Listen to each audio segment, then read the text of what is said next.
movement assessment, we've determined that he has a dysfunctional cervical flexion pattern. And we're going to forget that he had pain. We're going to assume he had no pain. And so we determined it was a mobility deficit. We need to work on improving mobility with cervical flexion. So let's start with our typical Module 1 techniques. I'm going to apply some emollient. And I can't emphasize enough that we can't be using too much emollient, especially when the patient starts moving. If we have too much emollient and the skin and instruments become slippery, it's going to be hard to maintain contact. So we're going to be sparing with the use of our emollient. And we're going to start with typical Module 1 techniques. So sweeps and fans. First, we're going to assess with the GT instruments.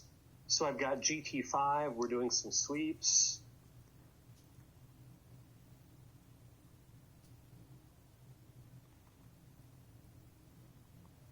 We can do some fans.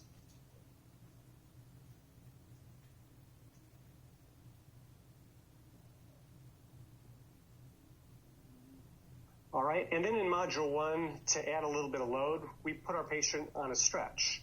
So from here, let's have you bring your chin down to your sternum and just hold that position.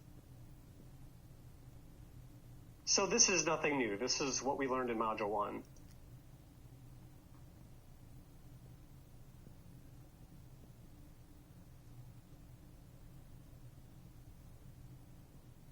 Sweeps and fans with GT5. To get more aggressive, we could change the shape of our instrument and go to GT4, a convex instrument, a more focal point of contact. And again, we can start in neutral. And then have you bring your chin to your sternum. And again, we can do this on stretch. But now we've learned Module 1 concepts. We've learned Module 2 concepts. So now let's start adding some motion. So you're going to come from here and then bring your chin to your sternum and then return to neutral and just back and forth about that pace. All right? And I'm going to start with Module 1 strokes, back and forth. Again, sweeps and fans. Perfect. And you see he's getting a little redder once he starts moving. That's very typical. I don't see any petechiae. Good, keep going.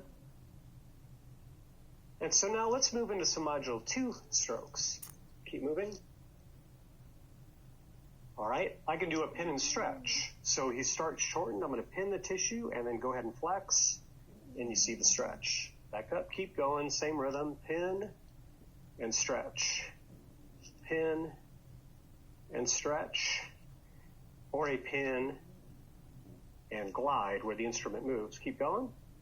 Pin and glide. Keep moving. Terrific. Keep moving. Pin and stretch. Pin and stretch. The instrument stationary. Pin and glide. Pin and glide. And we move the instrument. And I can tell already he's moving better. Let's cover a few other techniques here. I'm going to take the tip of GT6.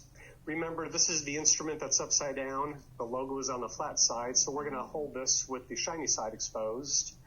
And we're going to strum the supraspinous, interspinous ligaments. So I could take the instrument and do our little strum stroke. Again, we could do this on stretch, chin down. Good.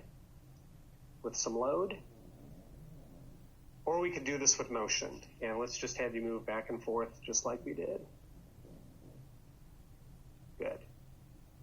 Pressure okay? Yep. All right. Now in the cervical spine, the spinous processes are angled downwards, so we don't have a whole lot of room here.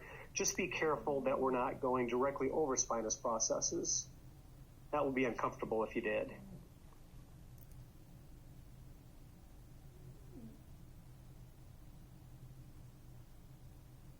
Good. We could even try our rotation pattern. So now go chin to right collarbone. Good. And back. Good. and chin to left collarbone. Good. And back. And back. Good. All right. Let's demonstrate a couple other techniques. In Module 1, we used GT5 to treat the suboccipitals. We did that supine in Module 1. Let's show some techniques in a seated position here. So I'm going to take the instrument with the bevel side against his occiput. I'm going to support my forearms against his shoulders, but not pushing him forward. And now from here, can you bring your chin to your sternum? Some flexion, okay, and back up, okay. And it's important that I maintain contact while he does that. Do that again. Good, all right.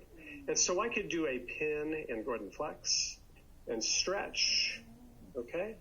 Pin and stretch, the instrument stationary, or a pin and glide, and we flip the instrument. So I'm right between the occiput and the spinous process of C2. We don't want to rake over spinous processes. And you see I'm well up into his hairline. We don't need emollients. The natural oils of the hair will serve as a lubricant.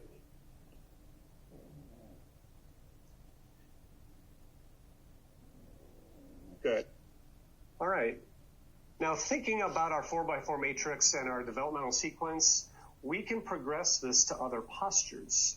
So if you remember when he went from standing to supine, things changed because of the motor control deficit he had with cervical flexion. Just keeping that in the back of our mind, we can progress from a seated position or posture to something a little bit higher level. Let's try this in half kneeling. All right, let's get rid of the stool. And you can face away from me. And let's go on one knee, either knee, facing away from me, sideways.